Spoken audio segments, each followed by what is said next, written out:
Hello students, welcome to my YouTube channel. Today we are going to start our second part of second chapter. Let's discuss beneficial effects of microorganism, means लाभदायक effects of microorganism.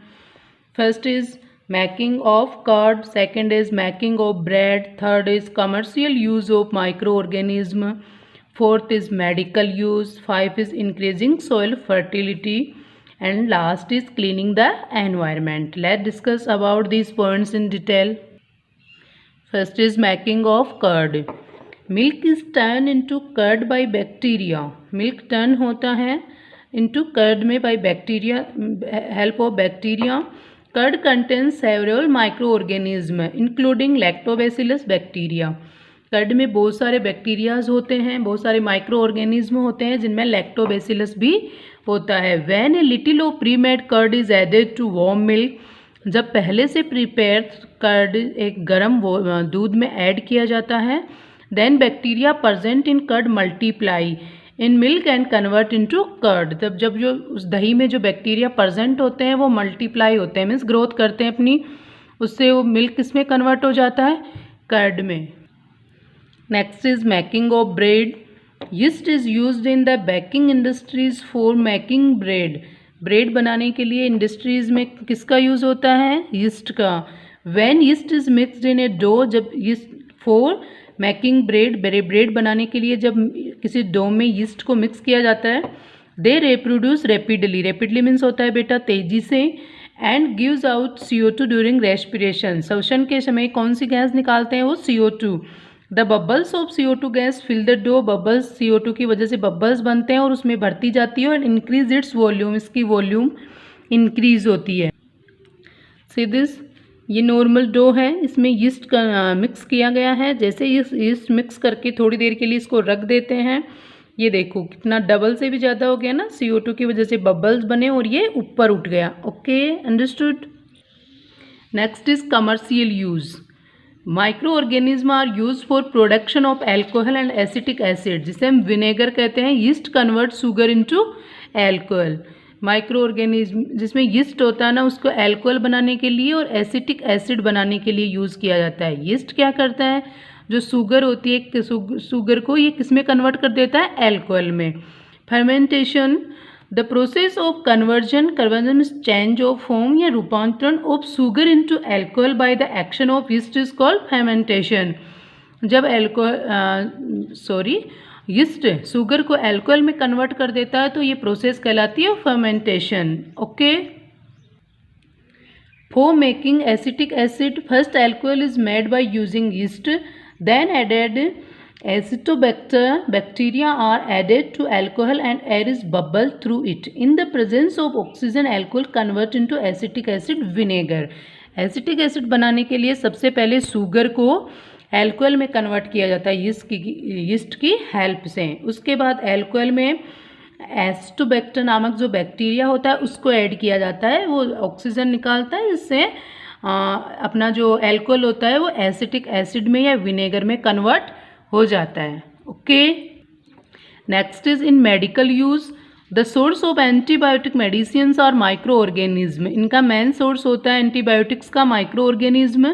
For example penicillin, streptomycin, erythromycin, tetracycline.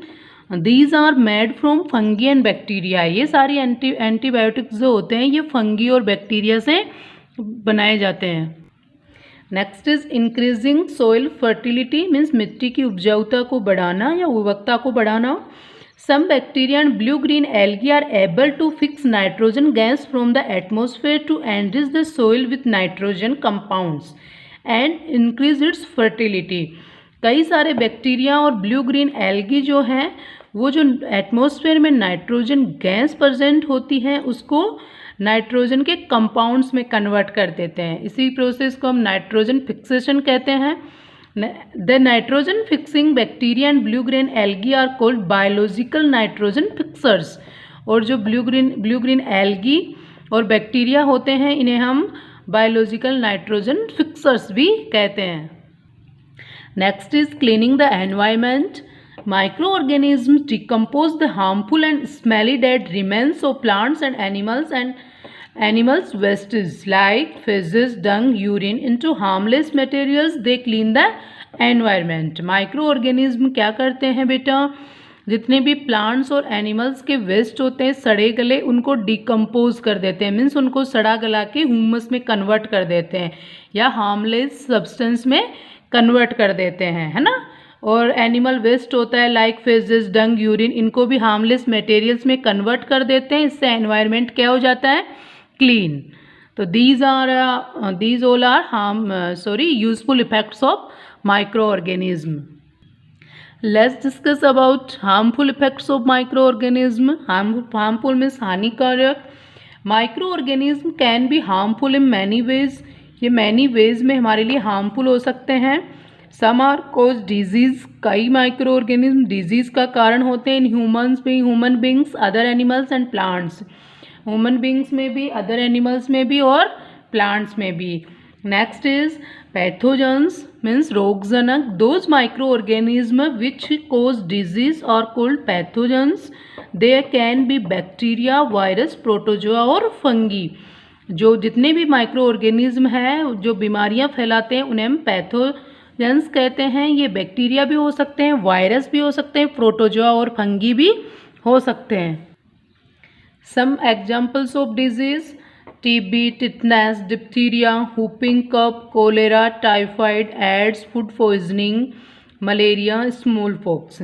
Okay, ये सारी जितनी भी disease है ये micro organism के कारण होती हैं। सम आर स्पॉइल फूड, कुछ माइक्रो ऑर्गेनिज्म तो डिजीज़ फैलाते हैं या डिजीज़ उनकी वजह से होते हैं, और कुछ सम आर स्पॉइल फूड को कई भोजन को ख़राब कर देते हैं, क्लोथिंग, कपड़ों को, एंड लेदर ऑब्जेक्ट, लेदर के बने हुए जितने भी ऑब्जेक्ट हैं उनको स्पॉइल कर देते हैं।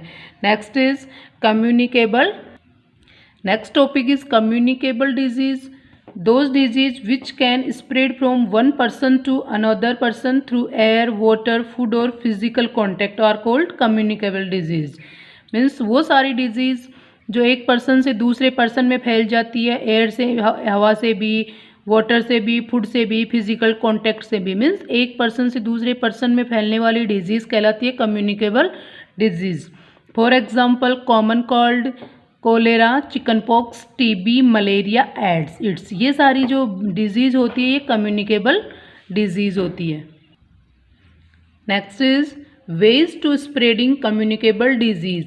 कौन कौन से वेज होते हैं जिससे कम्युनिकेबल डिजीज़ स्प्रेड होती है? Okay, first is by air, second is by food and water, third is through insect bytes and fourth is by physical contact. Communicable disease होती है, एयर से भी फैल सकती है, फूड और वाटर से भी, इंसेक्ट बाइट से भी और फिजिकल कॉन्टैक्ट से भी। Next is prevention of communicable disease. बचाव मीन्स हमें कम्युनिकेबल डिजीज़ से बचने के लिए कौन कौन से बचाव करने चाहिए।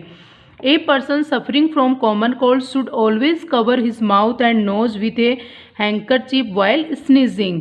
एक पर्सन जो किससे इन्फेक्टेड है, कॉमन कोल्ड से या फिर किसी भी कम्युनिकेबल डिजीज़ से, उसे खांसते या छींकते समय हमेशा अपने मुंह को हैंकरचीफ से कवर करना चाहिए। Okay, so that microorganism do not get enter that air. We should also keep a safe distance from a person having common cold. Okay, second is we should keep our food covered to protect it from getting infected by flies. हमें अपने food को covered करके रखना चाहिए ताकि ये मक्खियों वगैरह से वो इन्फेक्टेड ना हो। Okay, we should also drink clean and safe water. हमें साफ़ सुथरा या प्योर पानी पीना चाहिए। We should protect ourselves from mosquito bites. हमें अपने आप को मच्छरों के काटने से प्रोटेक्ट करना चाहिए।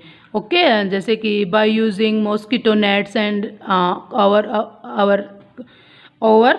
Our bed while sleeping, by putting fine wire mesh on doors and windows, और by using mosquito creams and devices. Okay, and next is we should make sure disposable syringe and needles are used for giving us injections.